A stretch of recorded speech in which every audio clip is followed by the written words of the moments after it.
thing about the Vietnam War, because I was in the service, I never went to Vietnam, but the saying was when Kennedy was in office and then Johnson expanded the war, the comment was always, we have to stop it or there would be a domino effect. It would just go all communist throughout the region.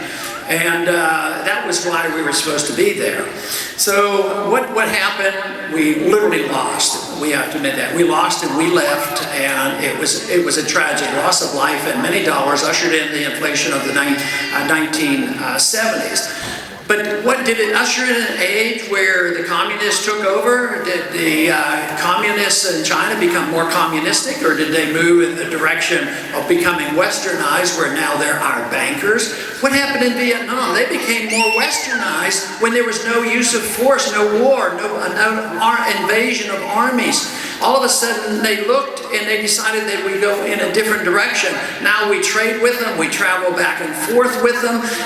Their president comes here and visits. So there's pretty darn strong evidence that you can gain a lot more in peace than in war and a conflict.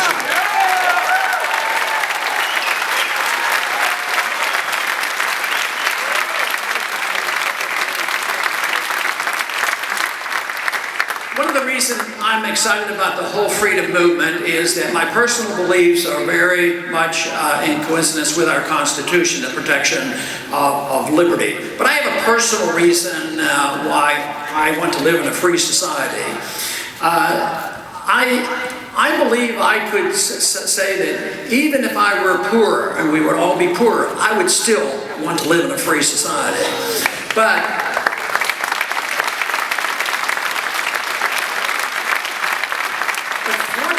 for us, we don't have to make that decision, because the freer a society, the more wealth is and the better distribution. There's not an equality of wealth. Equality, when you strive for equality of wealth, you can get it, and the wealth is very low. But if you strive for freedom, you will have the maximum wealth and the best distribution. So, but my personal belief is that our goals have to be more than just, our wealth. But I think freedom offers us an opportunity to be more creative, and it offers us a chance to exert our responsibility to strive for excellence and virtue in our personal lives. Now, governments right now make this attempt. They want us to be virtuous, and they want everything to be fair and equal. But every time the government does that, they have to do it at the expense of liberty. So therefore, the free society is the only one that can come up with a prosperous society, and one that offers us the maximum opportunity to maximize our own abilities. And I'm concerned because though there's lots of reason to be optimistic about our movement and our gaining of attention, but also when you see what's happening on the streets around the world and in this country as well, I think it's all healthy when they're talking about there are problems out there and the government has messed up and we need to look at the Federal Reserve, we need to look at these wars. This is all very healthy. But then there's another element that would like to take on the opportunity and say, no, it's because there's a profit system and people make profits. We have to distinguish the difference between people making honest profits versus those who are ripping us off and using the government to make profits and getting their bailout.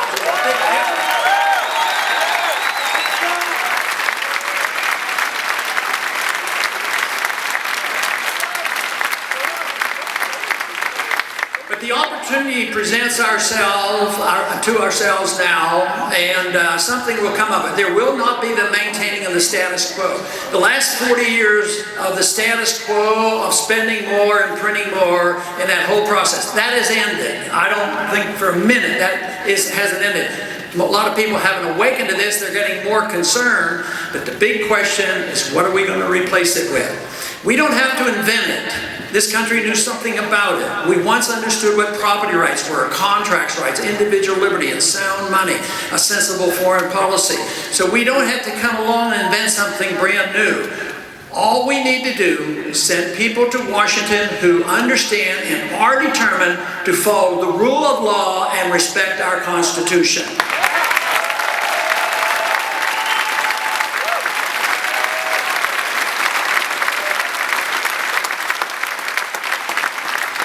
And there's every reason to be optimistic that if we do our job well, we can win this battle. You know, Samuel Johnson said that it isn't a numbers game. A lot of people worry, well, 51% aren't with us. Samuel Adams said, he said, you know what we need? He says, we need an irate, tireless minority willing to stand up and spread the brush fires of freedom in the minds and hearts of the American people and the people. And I believe that is what is happening. Our time has arrived. We must win this, because if we do not, and if we succumb to more government, that means less liberty and not the kind of world we want to live in. Let's be optimistic and fight for our freedoms and the Constitution. Thank you very much.